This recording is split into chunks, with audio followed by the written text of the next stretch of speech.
All right, today we're going to bring a nice, beautiful stand with multiple charging devices. All right, you got the station here for either iPhone or Droid that you can charge wirelessly.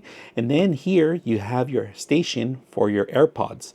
And we're not forgetting our iWatch that goes up here. And then you have a button here to turn on the actual light.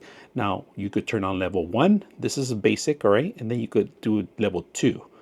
And then level 3 a little more intense, and of course higher.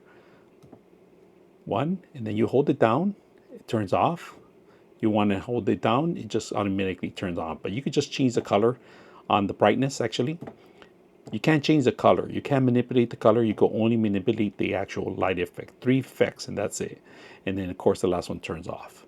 Now, to charge devices, just make sure that you have either the charging, wireless charging, and if you guys can see, it starts charging automatically.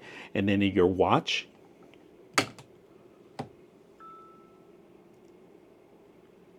starts charging automatically.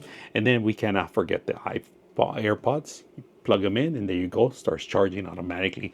So you have your 3 devices charging at the same time. And like I said, not just Droids, but iPhones. And then this is a plus, a light effect. So at night, when you're working your computer or laptop, you always have an extra light and a light effect, and your devices get charged at the same time. Very simple to install. Hope you guys enjoy this video.